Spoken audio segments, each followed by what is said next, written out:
I was going to die. I've come close to dying so many times. Close to dying on the streets of Cincinnati, selling her body for heroin. A year ago, she cared more about that than her children. Good evening, everyone. Rob is off tonight. The average woman arrested for prostitution is in her 30s. It includes the mother who, after an accident, got hooked on pills and then heroin. She has a master's degree, but is sleeping in abandoned buildings. Everyone seems to agree that arresting prostitutes just isn't working. Most are addicted to heroin and they just don't have the power to stop on their own. But after much hard work, an alternative offers some hope. Local 12's Deb Dixon has the story of one woman who made it off the streets. Amber Bardoff didn't think this would ever happen. Off the streets, off heroin, in her own apartment. I knew I was going to die. I've come close to dying so many times. Dying on West McMicken, where she sold her body for heroin for years.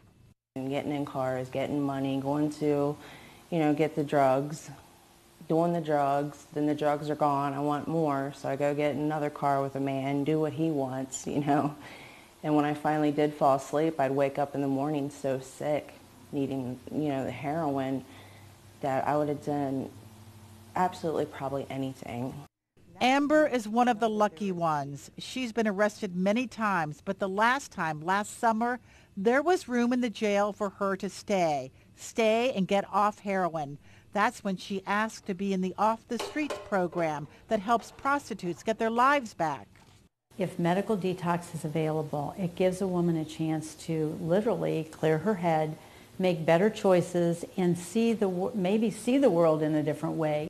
Medical detox from heroin is the key here. It can't happen in the jail anymore because it's overcrowded. Women arrested on misdemeanor soliciting aren't kept long enough. For months now, a Republican judge, a Democratic sheriff, and many agencies have been working on an alternative, a special court for prostitutes that starts with the Cat House, a medically monitored detox center, then intense supervision in Judge Heather Russell's specialty court just for prostitutes. That could include everything from drug testing to parenting classes. It starts with the addict, and we should be in a position as a police force who our job is to protect those who can't protect themselves.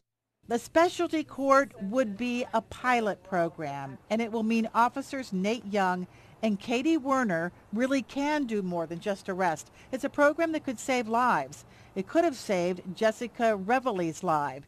The 24-year-old prostitute was murdered this year on McMicken.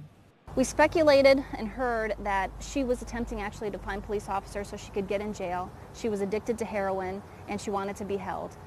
So did Amber. She couldn't do it on her own. Now she has a life. She's going back to school, and she's back with her son, the one she lost to addiction. My self-esteem is so high. I mean, I feel like I can do anything. Jessica's sister was out here earlier today. She sort of maintains the memorial to her sister, to Jessica. She said she hated her life out here. She wanted to get off heroin and didn't know how to. It's just interesting.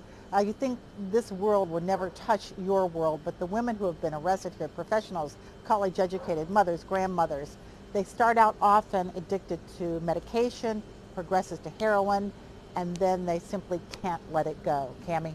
Deb, it seems like this new court is a great idea. When might we see it in action?